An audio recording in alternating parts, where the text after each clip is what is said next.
like you did it for 3. If you get it for 3 to 4, that's Yeah, worth. maybe. So Yeah. I'm here with my mom, and we are recording episode 4 of We Are Pioneers. So we're going to be talking about, you know, where do we leave off? I don't even remember. So, because Well, we last were week we. talking about the James side, I think. Okay. Yeah, So that. we started out with the Curtises and then the James side, Okay. I want and to put. mother had gone to St. Louis. Oh, right, right. Okay. So now, let me move the computer up. Now today we're gonna talk about, they met in St. Louis again. They got married. You showed us the wedding pictures and all of that, right? Uh-huh. But what are you gonna tell us about Cousin Gary and his parents? Oh, well, when I was looking for some more pictures, I found a family tree that was done by Cousin Gary Franklin's mother when she and Gary's dad were in town for some boule meeting, because that's how I originally found this branch of the family, was that after Daddy died, in I think it was Pittsburgh, they were having a national boule meeting in Pittsburgh, and the men were called archons and the women were called arcuse. Oh. And so, as an arcusa, mother was invited to attend, as a widow of a member. And she asked me to go along with her. And I was living at that time, I think, in Cambridge. So that says how long ago it was. That was not too long after college. So it was in the 1960s. And this man, who was the national art, I forget what his name is. It was one of those names, like in these fraternities and so forth. And his name was Franklin. Mm-hmm. And his wife attended too. And she was sitting with him when he was speaking. Mm-hmm. And she looked like a Curtis. No, he looked like a Curtis. So I went up to him afterwards when we were having the reception, and I said, "Are you a Curtis? You have any connection with the Curtises of St. Louis?" And guess what he said? He said, "No, but my wife is." His wife? Just total chance. Wow. And then we chatted, and they told me that Gary, their son Gary, they had 2 sons, mm-hmm. Gary and I forget the brother's name. But Gary was a lawyer in Washington, D.C. in some government role. And so next time I had to go to Washington for something or other, I looked him. Oh, no. I looked him up because I took you. In that picture? Well, remember when you were 12 years old and we took a summer trip to Baltimore Harbor? We went to the harbor where the water was, and there were all kinds of activities that we did. You remember it? And we stayed. Oh, yeah. Sort of. We stayed in this bed and breakfast in Baltimore, and I looked up Cousin Gary and said, "We're in town," or I must have told him in advance, and he agreed. And even then, he showed up with 2 scrapbooks. I do remember that. You remember? Yeah, somewhat, a little bit of it. I remember the scrapbooks and him going through all the different, like, family history archives that he had. Yeah. And he's still collecting stuff. He's a family historian, really. But at any rate, So he's not gonna write a book? huh? He's not gonna write a book or something? No, I told him I would help him, and I have to send him another note because I sent him a text and I said I'm retired now. Maybe we could write that book, and he never texted me back. But his thing is he travels around and goes to archives and stuff like that. But I don't want to get off the subject right at the moment. Okay.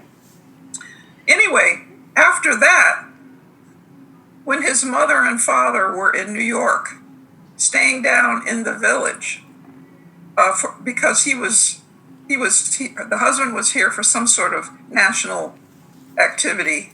Mm-hmm.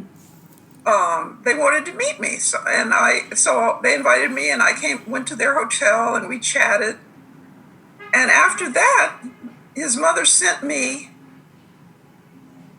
a family tree, just handwritten, like 3 pages, all the way back to the princess. Wow. Where is that? It's in that drawer. So I'm going to make a photocopy of it and send it to you. Yes.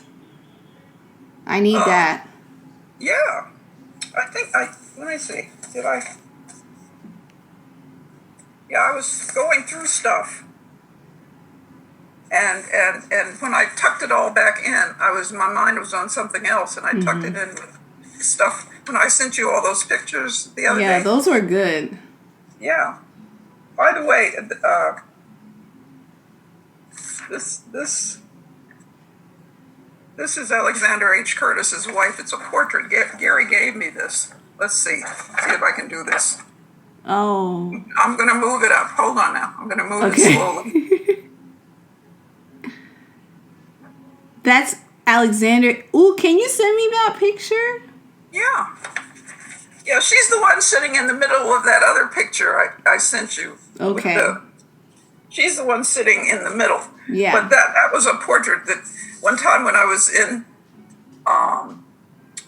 at a conference in D.C. and I called Gary.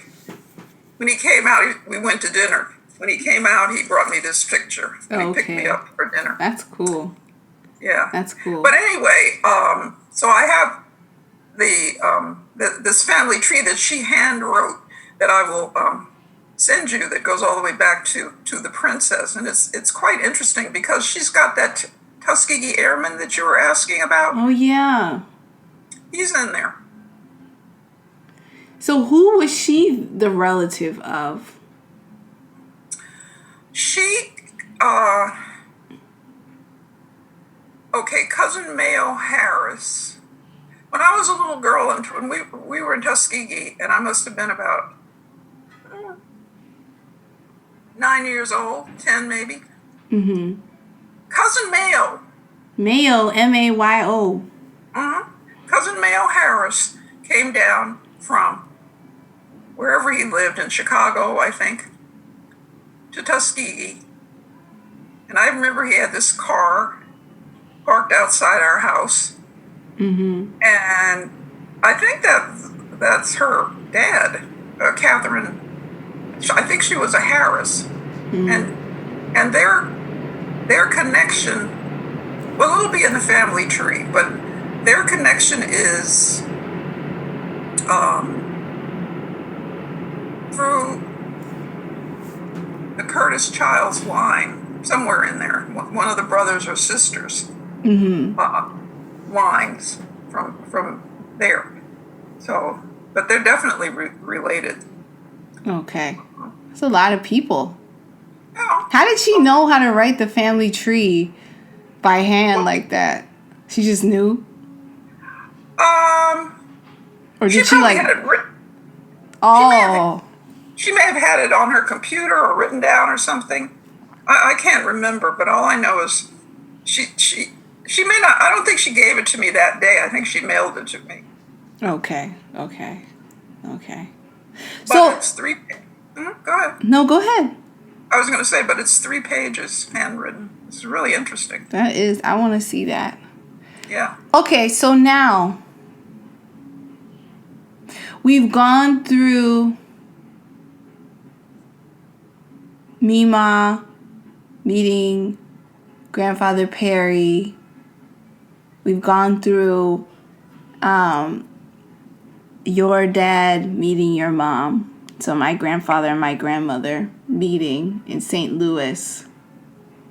And you have the picture of your great grandfather Curtis marrying Julia Childs as his second wife. Yeah, that's really cool.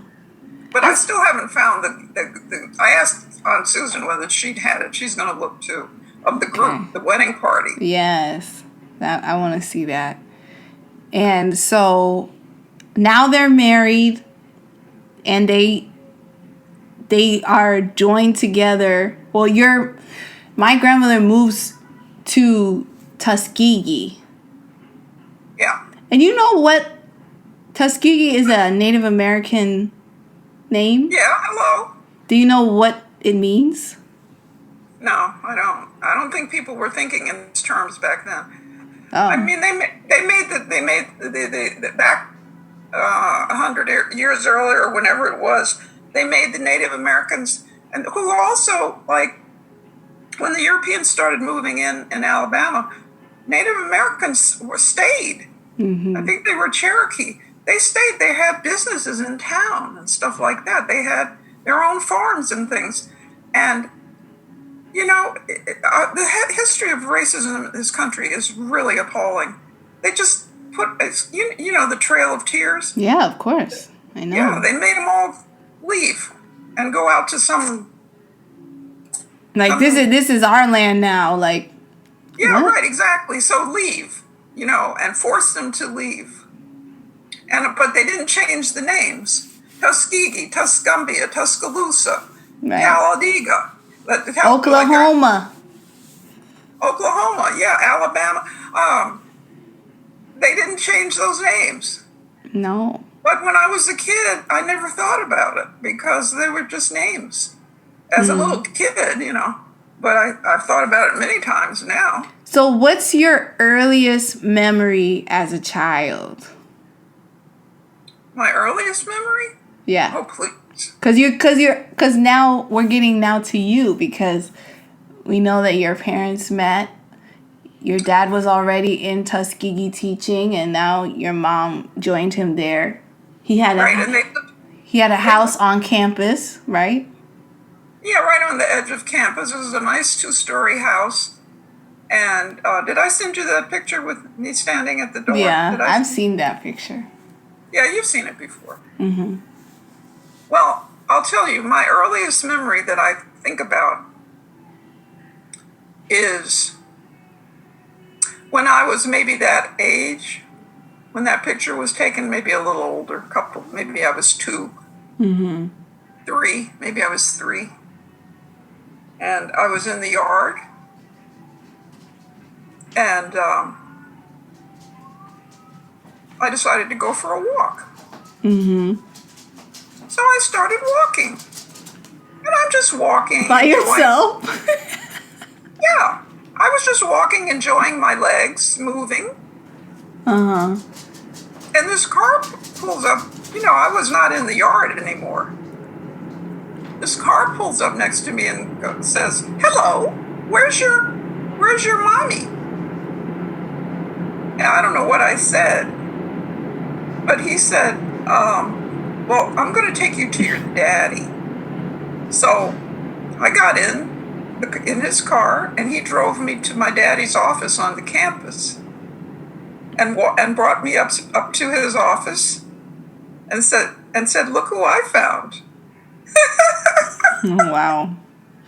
At least it was safe, because that could have been.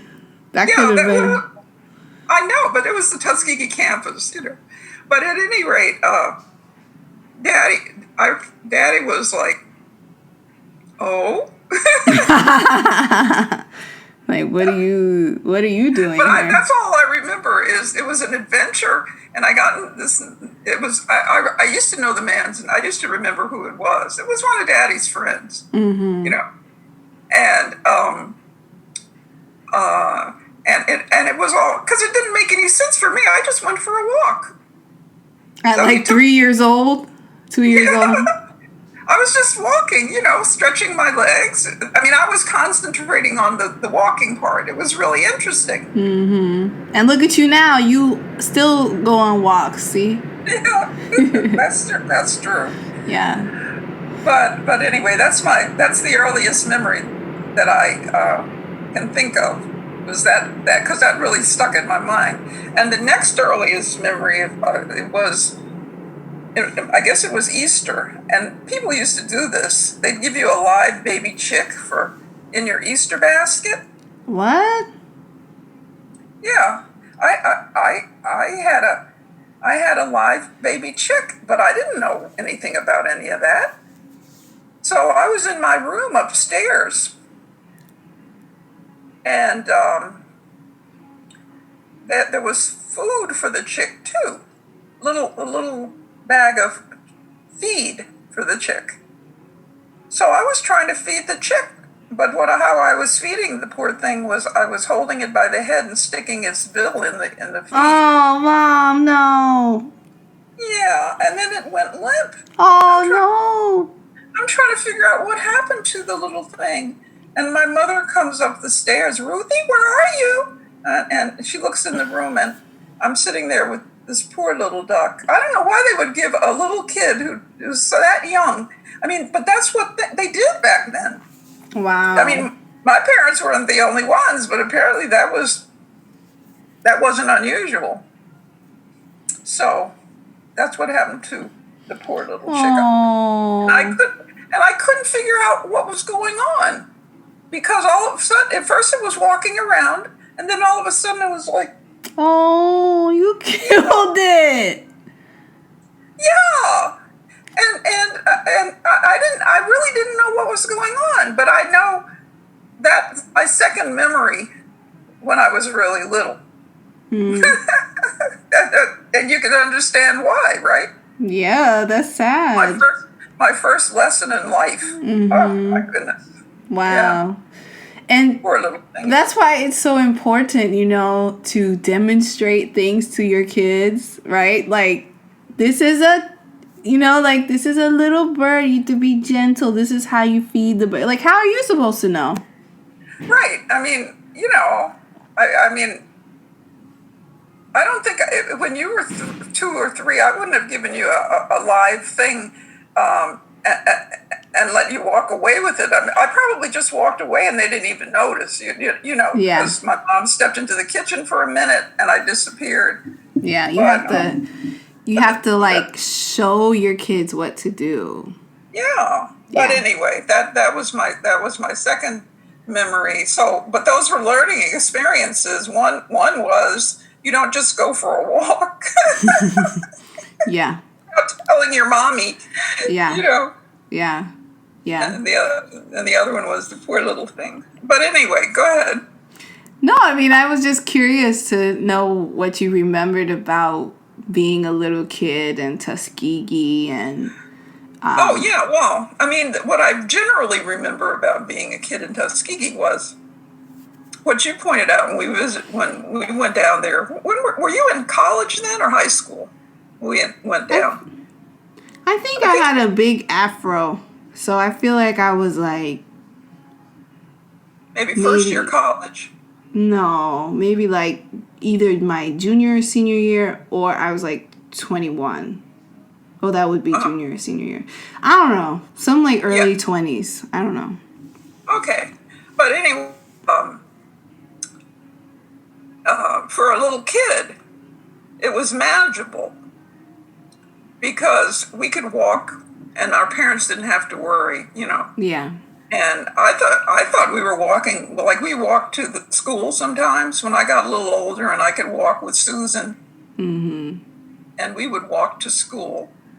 And we walked through this, there was a path behind the veterinary school, which the veterinary school was right across the street from our neighborhood. Mm-hmm. And behind it, there was a field that you'd walk through, and then you'd get to Chandler's Children's House. And so we would walk to school. I thought it was a long way, Yeah. And then when we were driving, I said, oh, it's very small. Yeah. And we were on the campus, And I said, well, let's walk over to the hospital, John A. Andrew Memorial Hospital. Mm-hmm. And you said, oh, you mean that building over there? Because all my memories were child's memories in terms of distance. And it seems so far when you're a kid. You know? Right. But it was a very safe space. And, you know, it was segregated South, very segregated, but nobody bothered us on campus. Mm-hmm. Because Tuskegee, my guess is that Tuskegee was a source of a lot of business for the white folks around there. Mm-hmm. So they weren't going to mess with Tuskegee like they might mess with in other places with black folks. Mm-hmm. It was sort of more of a coexistence. Mm-hmm. And so you were in a safe bubble. Yeah, pretty much. I mean, when I saw a white person was downtown in the little shopping area where one side of the square was the black stores. Mm-hmm. You know, where we bought Mrs. Fair's grocery store, where we bought our food. Mm-hmm. We didn't go to any of the white supermarkets. Mrs. Fair was our grocer. And she had a delivery man named Ed. And because he was kind of red, his hair was red. And his name was Red? Red? Yeah, that was his nickname, Red. I don't remember his name, but everybody called him Red. Mm-hmm. And so that worked out fine. And when we went to the shoe store, we could try on shoes. And when we went to the Dairy Queen, we stood in line like everybody else. And I was grown before, or I was in college before I found out that in a lot of other places in the South, you couldn't try things on. Yeah. In the white stores, and you couldn't. And if you wanted something like Dairy Queen, you had to go to the side window, and all that's nonsense. And we had 2 movie theaters right next to each other. You know, that's how they dealt with the movie theater situation. None of this up in the balcony for the black folks, because Tuskegee people wouldn't have put up with it. They just wouldn't have gone. They would have, you know. But literally 2 theaters with 2 marquees next to each other in town. So, and on Saturday when they would have the cowboy movies. Yeah. You know, that's another story. But, you know, that was they had a lot of Westerns back then. So there were 2 separate theaters, like literally with one screen for black audiences and one next door for white audiences. Yeah.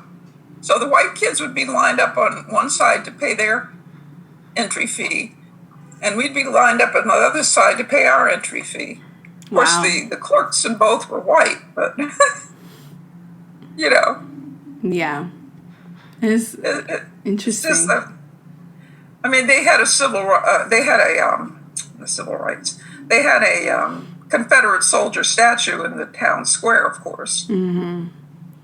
And that kind of thing. All the banks were white, all the stores, except we had a place called The Block right off the campus where we went for our ice cream, you know, because drugstores used to have ice cream counters. You know, you get your ice cream soda. And there was a woman, I forget her name now, but it was her store, and we would go to Mrs.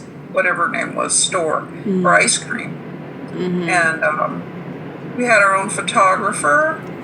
A lot of the pictures that were taken in Tuskegee of us as kids were taken by Mr. Polk, who was the photographer. He actually had an exhibit up here maybe 20 years ago, little exhibit down in the village. No. Yeah, I think it was P.H. Polk, P-O-L-K. But he was a good photographer. So he took all the black families' pictures? Yeah. I mean, he was our photographer. Do you have that? Do you have that picture of you when you were little with Uncle Bill and Aunt Michelle, it's like the three of you. I mean, not you, Uncle Bill, and Aunt Susan. Yeah, he took that picture. Do you have that? Yeah, I was just looking at it. Can you? I didn't. You want that one? Okay. Yeah, because I in my old phone, I think I took a picture of it, but when my phone, whatever happened to my phone, it I don't have it anymore. Yeah. So, yeah. Yeah. But so okay. And then how did Huh? I was going to say, when we were going to Chandler's Children's House, Mother had a part-time job in doing public relations, I think it was, for the Booker T. Washington, or no, in her office was in Booker T. Washington's house. Mm-hmm. And so we would walk over from Chandler's Children's House to her office to wait for her to finish her day. And then we would all, I don't know whether Daddy picked us up and took us home. I think that's how it happened, probably. So your mom worked at Booker T. Washington's in his house. What was she doing? She was doing some kind of public relations work. Okay. I'm not sure. I mean, I was a kid. What do I know? But she used to write public relations articles and things like that. Mm-hmm. Mm-hmm. Do you remember meeting him? Oh no, he had passed away a long time prior. Yeah, he was Booker T. Washington. Probably, I think he passed away in 1915 or something. Yeah. Oh, okay. I'm getting my dates wrong. You're probably thinking of Fred Patterson. He was the president of Tuskegee when I was there. Fred Patterson. Okay. And he later.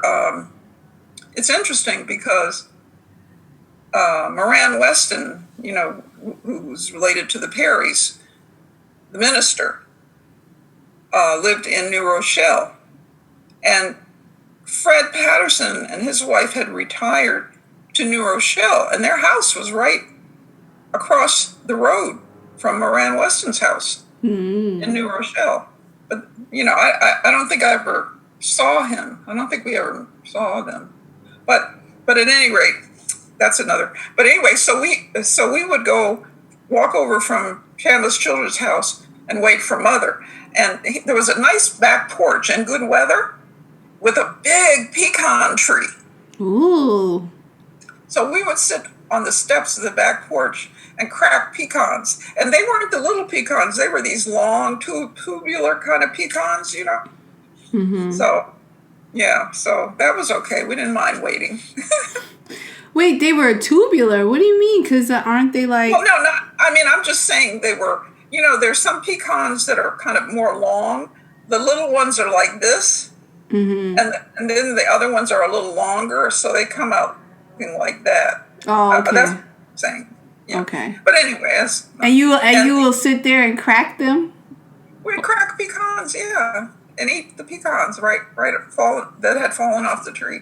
Mm. And the library, the children's room of the library was the next lot over, but it was set way back from the road. The Tuskegee Library, Tuskegee Institute Library, was set back from the road. Booker T. Washington's house was right on the road, but sometimes I don't think when we were waiting for Mother we'd go there, but sometimes we'd go there to the children's room at the Tuskegee Institute Library, which was a nice place. We really liked that.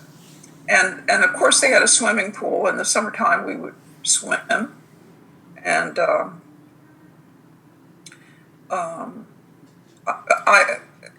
that was something I did with my age mates. I'd walk to somebody's house, pick them up, and then we'd walk to somebody else's house, and then we'd all go to the swimming pool.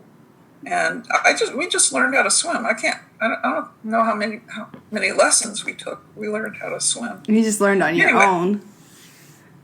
Yeah. Let's see, what else about Tuskegee? Well, Huh? Go ahead. I'll ask after.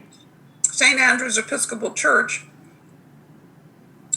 I think I mentioned that already, but they on an earlier recording, but they used to meet in one of the buildings at Tuskegee. It was called St. Andrew's Mission. I just saw some paperwork about that. It was called St. Andrew's Mission. It wasn't a full-fledged church when it was meeting in one of the buildings. But then a church was built and it became St. Andrew's Episcopal Church. So that was our church, right across the street from the campus. And so, we had our life. But I can't remember whether I mentioned in the last interviews, I don't think so, that Daddy had a Chevrolet, a good sturdy Chevrolet, the old kind with everything was rounded, the fenders were rounded. It was like a good sturdy car, but it had been around. We'd had it a long time. So Daddy decided he was going to buy a new car, and we went around to the different showrooms, and all of them are, of course, white-owned. And we ended up with a DeSoto.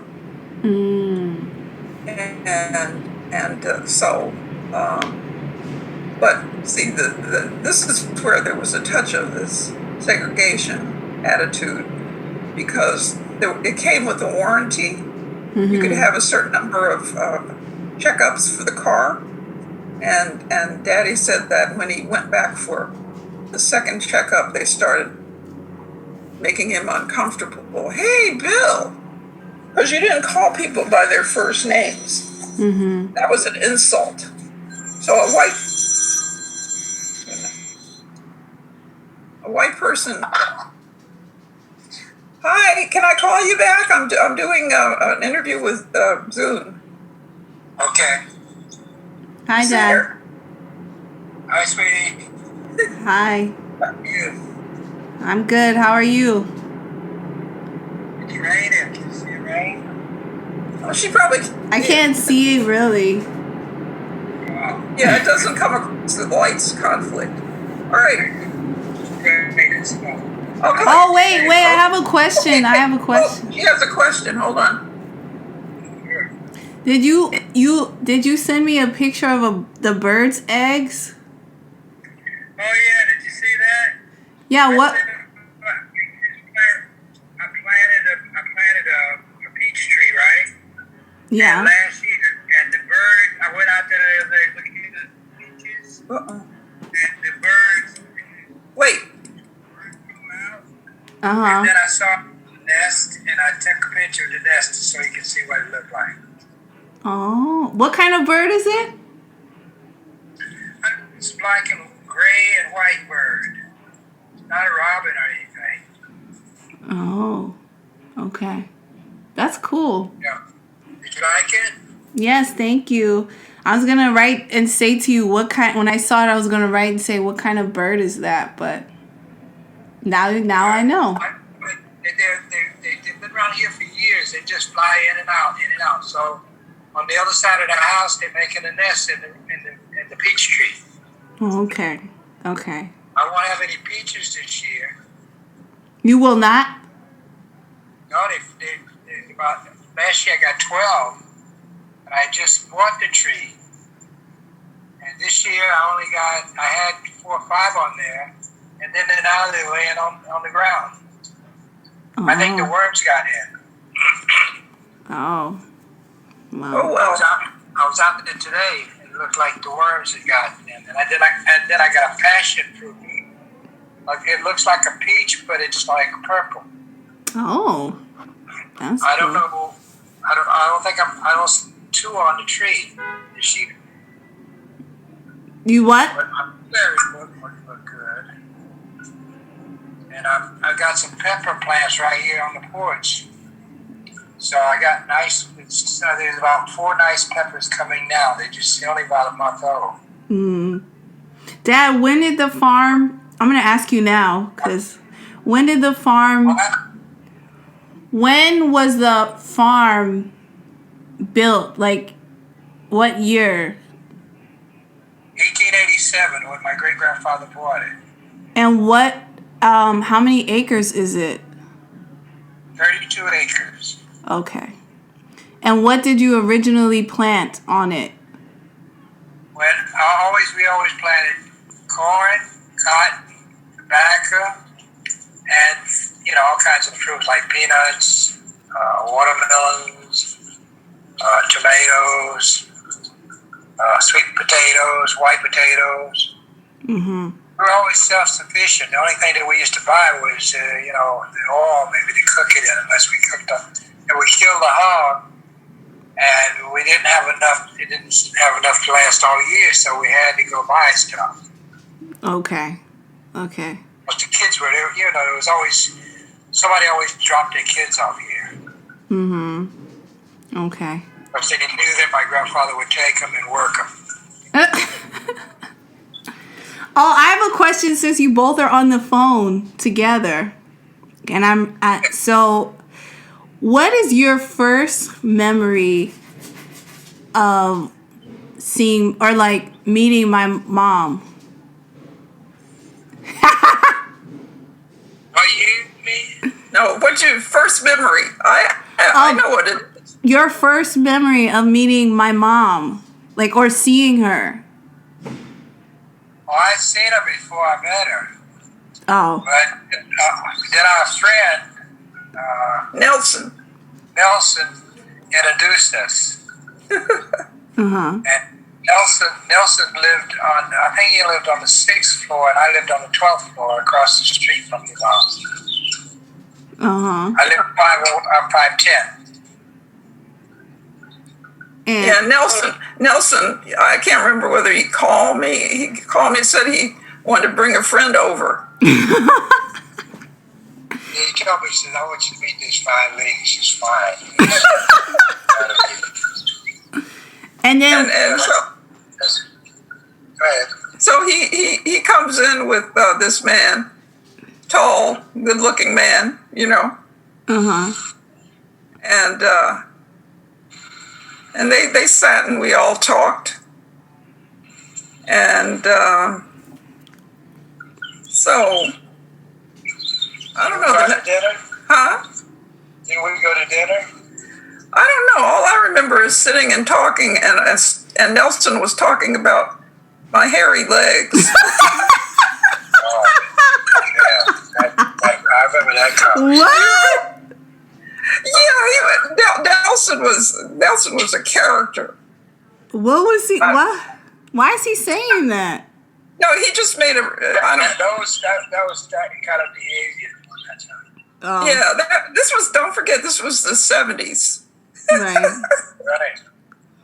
Oh, wow. So anyway, Right out of the 60s, that was the behavior. yeah. That was the hippies and all that kind of nonsense. Right. Oh, so you I met. didn't pay him any mind. Go ahead. So you met through Nelson. Yeah, Yes. Nelson Canton. And what was your? Huh? You know Nelson, right? You Yeah. met Nelson. Once or twice, maybe. Yeah. Yeah. I remember him. He always was. What did he write for Did he write for the Times? Or he wrote for Someone? No, He was a judge. Nelson, I never quite knew what Nelson was doing. Oh. What was he doing? I don't know. I know he moved to D.C., He was a writer. but I never read any. Well, maybe I read something he wrote. He wrote articles, I think. That's what I mean. For one of the Times, I think for the Times. I don't think so. That's somebody else. Well, he did something. Nelson was professional. Well, yeah, but all I remember about Nelson was that he had this fabulous jazz collection with all these tapes, Sure. and he lived down the hill. And Thelonious Monk used to play at a club down there that's no longer there. But he said when he was 12 years old, he used to sneak in. He used to sneak into the club by the back door so he could hear Thelonious Monk play. Oh, wow. Well, in those days, that's what you did. Yeah. I can remember standing in the village at the fire spot because they wouldn't let me in. I was too young, and I had my ear up to the tent. It was a tent building, Oh, yeah? and I could hear the music through there. And then And sometimes the Major D would feel sorry for me because he knew I was out there. He'd come in and sit on the side of the bandstand. Oh yeah. Yeah, those were the days. Yeah. Well, Dad, how are you doing with the quarantine? Well, you don't. I mean, you live in your own area, so you don't have to do that. Well, your friend almost gave it to me. What? Your friend, Who's my friend? you, fault. With the Oh, motorcycle. Huey. He had it. Oh. Yeah, so well, I got to tell you this story, right? Okay. I'm sitting out here, me and Bo, we mind our business. We had been back in the bush, back in the woods, right? And Hugh drives up, like he always does, drives up, makes a circle, he gets out, and he comes, and I'm sitting on the back of the golf cart. Mm-hmm. So he sits outside of me, and we start talking, and I asked him, I said, where are you just coming from? He said, I'm coming from the barbershop. I said, well, you got to be careful. So he sits inside of me, so as soon as he leaves, about 10 minutes after, my eyes started to run, water started running in my eyes. In the middle of the night, I got a scratchy throat. I said, oh, Lord, I got the virus. Then 2 days, no voice. Two days, I had no voice. Oh wow. So then I started to take lots of vitamin C. Mm-hmm. I took 10,000 units of vitamin C. I've been taking 10,000 units of vitamin C since that. So then I called him the next 2 days. I didn't see him for 3 days, I think it was. And I called him. I said, you, what happened? Now, where you been? He said, I got that thing. I said, what's that thing? He said, the virus. And I got pneumonia, too. I got 2 spots on my lungs. I said, oh, man. I said, oh, Lord. I said, that means I got it, too. No. Because he sat right next to me. We were sitting right on the back of the car, right? And he had just left the barbershop. He just closed up the barbershop. And then he went in quarantine for 14 or 15 days. Mm-hmm. So now he comes out here, but he got his mask on, but he never gets out of his truck. He just sits there and he talks to me, maybe 10, 15 feet away. Oh, good. Okay. And I put my mask on. Uh-huh. So it's been kind of rocky for Bo because he's used to, you getting out of the truck, playing with him, people driving up here playing with him. He knows, right? So none of those people come up here anymore. So now he just sits around and whine. I just told him that just now. He was just standing, whoa, what are you whining for? Go away. So he's in the garage somewhere. That's the dog. I know, but I know. yeah. Well, it's a weird time. It's a weird time. It's definitely a weird time. You just got to stay away from people. Yeah. It makes everybody have to enjoy nature. Right. Martha died. The lady who used to come to the house and for 4 hours and twice a week. Who? Martha. She was from Honduras. In New York. Oh. Yeah, I was there. She was for 2 years or 3 years she came. Yeah. And she called me and she told me, Mr. Burns, I feel so bad. And I'm scaredy. I said, Phoebe, you're scaredy. She said, I'm scared. I'm scaredy. She didn't say scared. I'm scaredy. Hmm. So I said, well, did you talk to your son? She said, to Ronnie? She says, no, they don't. They got their own thing. Nobody called me. And I said, call Ronnie, put him on the phone. She calls him, puts him on the phone. Yes, Mr. Bill. I said, listen, Ron, you only got one mom. She carried you for 9 months. And now she done took care of people all over New York, all these days and years in order to support you, for you to be able to be a man and to grow up to be somebody. And if you don't take care of her, you're going to be sorry when she dies, you're going to miss her. And she told me she got a fever and she's in the house and nobody cares about her. You got to take care of your mama. And she was on the phone at the same time. Mm-hmm. So the next day, she called me and she said she was in the hospital. And I said to her, okay, good, maybe you'll be okay. And she said, I'm still scared. You know, she's I got a fever and I'm ready with it. So I said to her, okay, well, you be fine. I said, they here in the hospital, they can take care of you. So 2 days later, again, she called me back, and all I could hear, intensive care. They took me to intensive care, and that was it. Her son called me and told me she was dead on Sunday. This was probably on Wednesday. Wow. That's She always, when she went to Honduras, she'd bring me back, you know, honey and jelly and stuff like that they made in their country. Ooh, that sounds good. And she'd bring me a box back. She sent me a box when since I've been here. She brought it back when she went the last time to take care of her mom. Yeah. Well, I see rest in peace to her, you know. Yep. That's what I say. Well, Anyway, let me think if I have. Wait, no. I'm going to say, I think that this is a good episode because it incorporates both of you. So, yeah. Did you say your earliest memory of Dad? That is my earliest memory. Oh, okay. So you didn't see Dad. He only saw you walking. You never saw Dad. Apparently. yeah, but I didn't pay any attention. I didn't pay her any attention. You know, she was just another person walking down the streets, and I'd see her and I'd speak to her. Sometimes I'd be across the road and she'd be walking towards the train or going somewhere. And what do you... And Nelson, but I didn't really know that Nelson was going to introduce me to. What will you... Because I used to hang out with Nelson, just chatting. But Nelson's he's an interesting guy. Nelson just was Nelson. Yeah. but he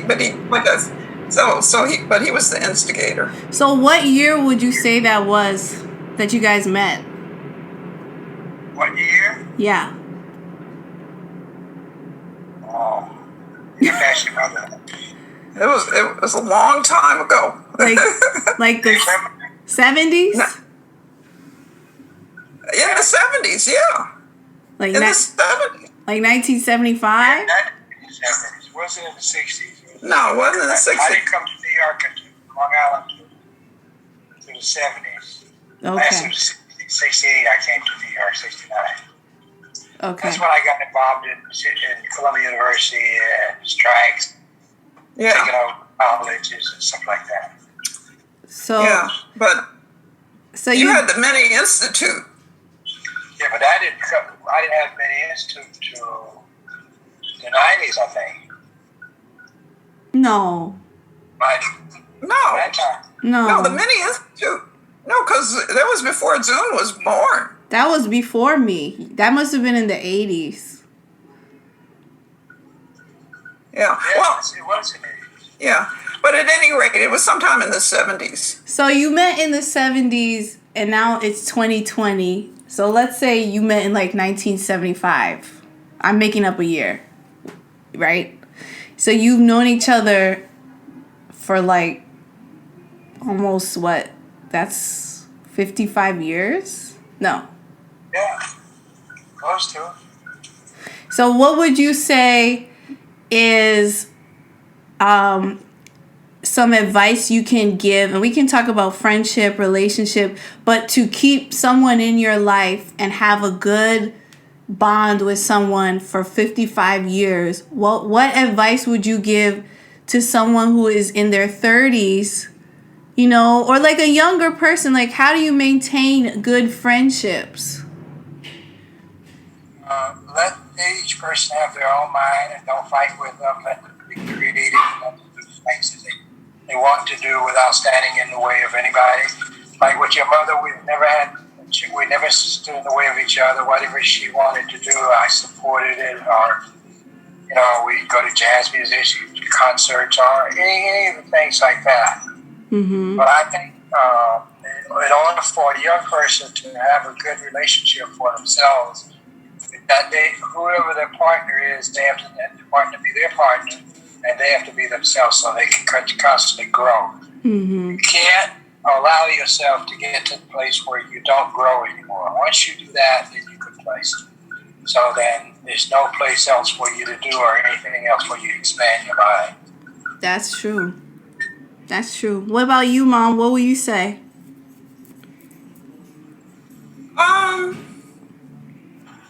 About the same, I guess.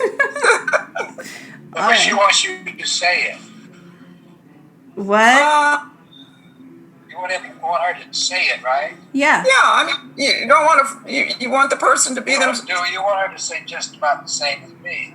You want her to say what her feelings are. She's dead. She's saying it. Let her say it. Can you hear me? Yeah, go ahead. You can't hear. He can't hear me. Okay. I hear you now. Okay. Yeah. No, I'm saying you have to let the person be themselves, and don't try to mold them into something else. And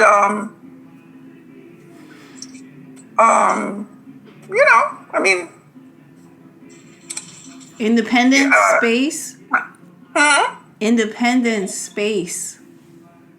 Well, no, not an independent space, but just respecting each other's selves, and not trying to force them to be something they're not. Yeah.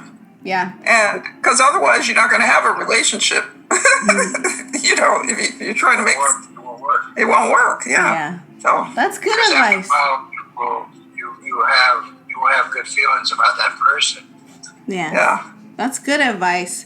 Well, I'm going to stop the episode there because I think this turned out to be great because my parents were here and